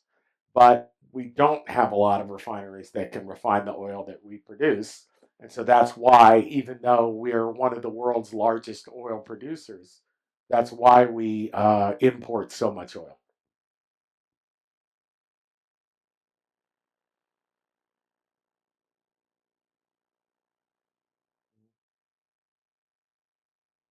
Mhm. All right, so yeah, sure. So this is a kind of what's going on with crypto, kind of what do we do, how do we handle it? Well, I would suggest that one of the things about cryptocurrencies um, is that fundamentally it is a tool. It's an algorithmic tool that can be used for good or it can be used for not so good, right? And the power of the algorithmic tool lies in the fact that you can maintain a database without having to trust each other, right? Or without having to trust a single individual who's got the read write authority in that database. So we can all, the entire premise of cryptocurrencies is that we can all share this database with each other, and we can all via the algorithm have potentially have read-write access to the database, and the algorithm prevents us from cheating each other, right? That's the fundamental value to crypto. Now, it can be used for good if a community of people gets together and they say, hey, why don't we use this algorithm as a giant database of money, right? As an example, it could be used for a lot of different things, but money is kind of the killer app for this. Why don't we just use it as a giant database of money, of credits and debits, right? And we don't have to trust a central authority, a bank, to keep this database of credits and debits. We all can see the database and we can all see if a transaction is valid or not via the use of the algorithm individually, right, in a decentralized fashion. It just so happens that that technology is also extremely useful to a cartel, and the banks are a cartel. So, this same technology that we can use to free ourselves from banks, also banks can use to make themselves a more efficient cartel. And that's essentially why they want to use the technology. And part of the reason they're kind of making the technology uh, more amenable to the general public is that they want the public to get accustomed, and really more than the public, they want institutional investors to get accustomed to this idea of transacting and settling transactions on a distributed database as opposed to a centralized database for their own usage, right? So once institutional investors are comfortable with that mechanism of transacting, then banks, it becomes very easy for banks to roll it out for their own purposes, which have nothing to do with helping us.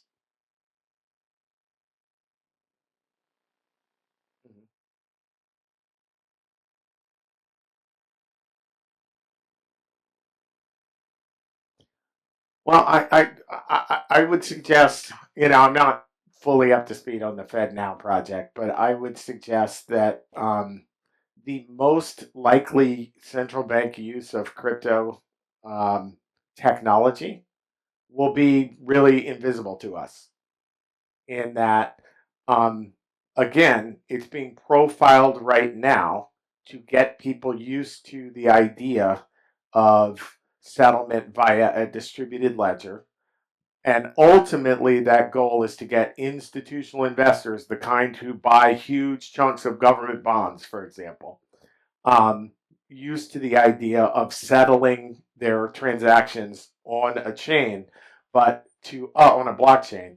But to us, it's probably not going to look very different than how we spend money now. You're going to have a little card, and that card will, just like now, be attached to some bank and an account, and you will spend your dollars just like you do right now, except for the settlement amongst the banks and the institutional investors will be on this blockchain.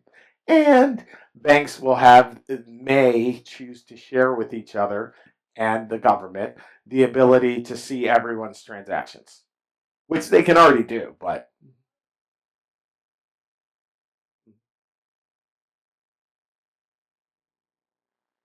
well, I think the idea again is not so much any particular system, but the technology. Because remember that the technology is out there for public use, and you can tell that there's tens of thousands of different crypto projects, right?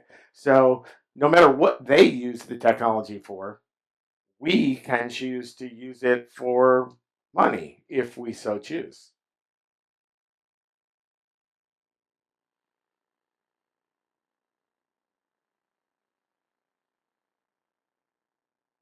Mhm.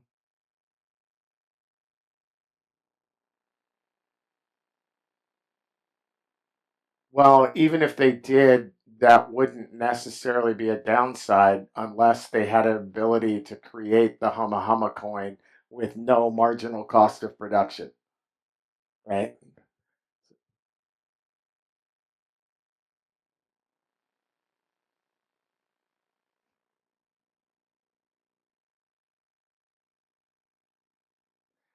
It certainly for cryptocurrency is certainly complex, and but it remember that it's at an early stage of development still. You know, 2009 was the start of it, so what? It's 15 years old, and remember when the internet was 15 years old? It was still very hard to use. Most people didn't use it. It was really only used in academic circles. And look at it now, right? So these things need time to develop, and there are certainly people working on ease of use of the development. But personally, I would suggest not being involved in cryptocurrencies unless you really have done the work to understand exactly how they work and exactly what you're getting into. That said, um, we should all be thinking about this tool and the economy and how we're supposed to use this tool in the economy, and and preparing ourselves and understanding kind of what the corruption is, and preparing ourselves to work in an environment that is less corrupted and seek to do so. I have, via changing our legislation, changing the way in which we live. One of the things you pointed out, use cash. When people refuse to take cash, tell them that you won't give them your business, right? So there's many different things that we can do to kind of get back to where we need to be with how we think about using this tool, money, um, to kind of maximize our common benefit within an economy. I think that's just an example that Lisa made up.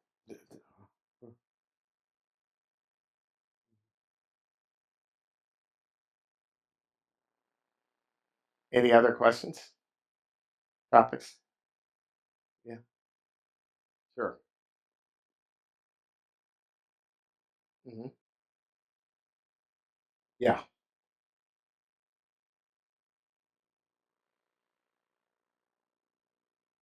Okay. So, going back going back to scripture, I'm going to start with this and go back to the Exodus 22:25. If thou lend money to any of my people that is poor by thee, thou shalt not be to him as a usurer, neither shalt thou lay upon him usury. All right. So I want to make a couple of distinctions. And note that that is poor, right? I think that's an important part of what we're going to talk about here. So I want to make a distinction, and these are personal distinctions. I am not going to go deep into the theology on this because I don't know it, right? Frankly. But this is how I've thought about this issue. Um, so, number one, there is a distinction, or there should be a distinction, in my view, between the activity that I described before, investment, right, in which I have a pile of my excess productivity. You don't, but you have a project which can share your skill set with the community, right? And in order to kind of get that project up and running, you need some excess productivity, right? Maybe it's to rent the building or uh, buy the machinery, whatever it is. You need capital in order to buy capital equipment so that you can be productive. Um, that's one thing, right? And there's, in my mind, a distinction between me saying to you, hey, look, I see what you need. I have it. Let's strike a deal so that we're effectively partners in your venture, right? Now, there's two ways you can be partners. I can be a partner with you, as in I'm going to capitalize your business with equity, or I can be a partner to you in that I'm going to capitalize your business with debt, right? So there's two ways to go into a business partnership: equity and debt. In both of them, what you're doing is you're saying, go do this productive venture, and I'm joining you in creating the productive venture. And in return for that, I want a share of the proceeds of the venture, right? Um, and again, both debt and equity are that exact same thing. The difference is um, the difference is the order of priority of payment, right? And that's what we call a capitalization table in business. So if you're the equity owner, essentially you're taking on more of the risk, right? And you and I can agree, or we will can reach some agreement as to kind of how much risk I'm willing to take and how much risk you're willing to take in this new venture, right? And I may say, well, you know what? I'm not ready to take quite as much risk as you. Therefore, when the returns from the venture start coming in and you start producing revenue, I'd like to get paid before you get paid, right? And we can mutually agree on that kind of order of payment. Now, I might say I'm comfortable taking just as much risk as you, so I'm also going to provide you equity, right?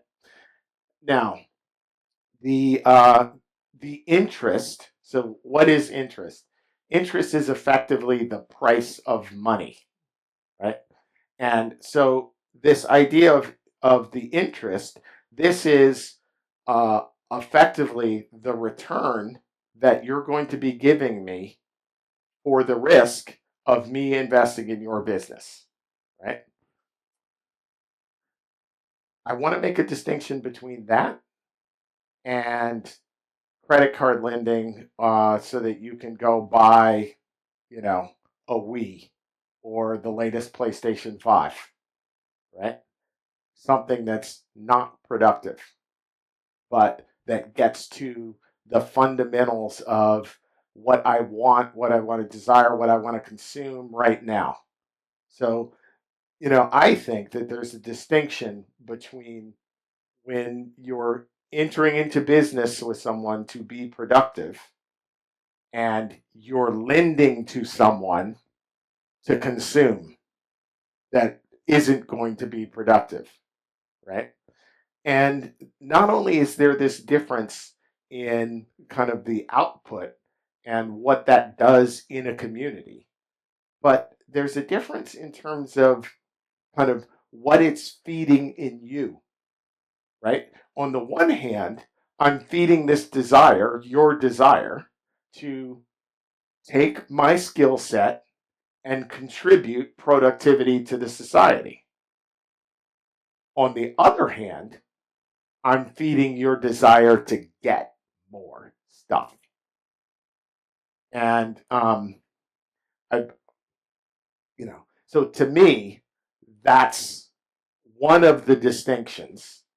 Um, that's one of the distinctions that has moral implications for the use of debt. And I'm going to leave it at that because, again, I can't really go into the theology of usury. Um, I think that there's, certainly historically, as you pointed out, a distinction was made as kind of like, well, what's the price you're charging, right? And again, that gets to this idea of, in the scripture,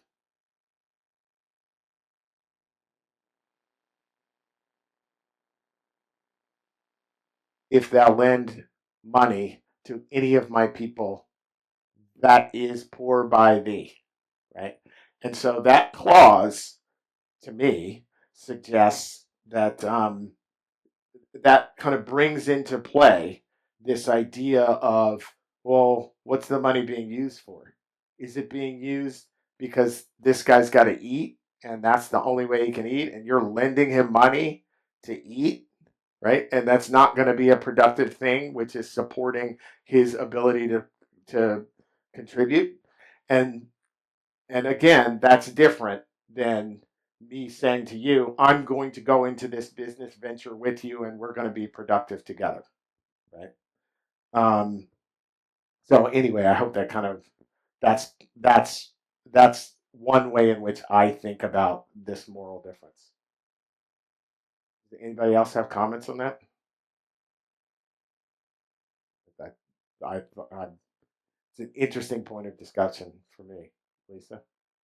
Well, I think people, to your point about kind of how do people discover, I think this is the underlying thing. How do people discover what your gifts are and how they can be, how you can contribute to this society? That's super individual, right? And I think one of the things that we have to respect is that, again, this idea of subjective theory of value. What I might value a lot, others might not value as much as I do. And so, if I'm going to enter into this economy and participate in it with with a service attitude, right, with the correct attitude, as we saw, I have to humble what I think about myself and what I can contribute and listen to others, right? And I have to listen to them inform me about how I can be helpful to them or not, right? So, what does that entail? That entails me being sensitive to what other people actually think I'm good at and think that I could help them with, right? And not to have this idea of like, well, this is what I want to do, and therefore I should get paid X amount of money for doing it because I think I'm really good at it. That's a self-centered way to look at it, right? The, in my view and in my experience, my actual experience, the way to look at it is, all right, you kind of get an idea for what you might be good at, and you kind of start doing things, and then people start appreciating them or not, right? And that gives you feedback. Now, is this hampered by the fact that our system is corrupted with bad money? Yes. Is it hampered with the fact that our government, as I pointed out in the earlier slide, that our government is corrupted, right, with taking tax money and redistributing in ways which maybe they shouldn't? Yes, it is hampered by these things. And part of the reason that we work for good governance is to kind of lessen that hampering. Part of the reason that we should be working for laws to change how our monetary system works, is to be less hampered by that corruption. But the fundamental principle still exists. And that fundamental principle is I have to scan my community and see what my community needs, right? Take the example that where Paul was thanking, the church for sending him what he needed, right? Not necessarily what the church thought was best for him. Maybe it was that, but it was what he needed. And so, we need to take that approach within our communities and look around and say, well, what does the community need that I can do? And then, even one step further, what does the community need? Maybe I can make myself better at that, right? And when you do that, when you produce something that the community has decided that it needs, you will be rewarded because the members of the community will gladly exchange their excess productivity with you for that service or good which you're providing them, right? So, just think about it in these terms. Yes, there is this corruption, and the corruption hampers my ability to do that, but it doesn't prevent me from doing it, right? And the key to doing it is not to be focused on what I want to do, but to be focused on what does my community need and how can I best meet those needs. And I think you'll find that aside from the cheating of just creating money out of nothing, are, you know, your most successful entrepreneurs are successful because they do precisely that, right? They look at a situation and they say, this is something that, this is product or service that I can provide is something that the community will really like, right? And they'll really want it and appreciate it. And they'll be willing to exchange their excess capacity for it. I hope that's helpful. Yeah, that certainly is part of this process of kind of our coming to a better understanding about our world. And what I had hoped to do today with this talk is kind of give a more general framework for how to think about that, with some scriptural support and the guidance that we get from that scriptural support. Anyone else? Well, thank you very much. I really appreciate it. And Zach, if you would close us in prayer.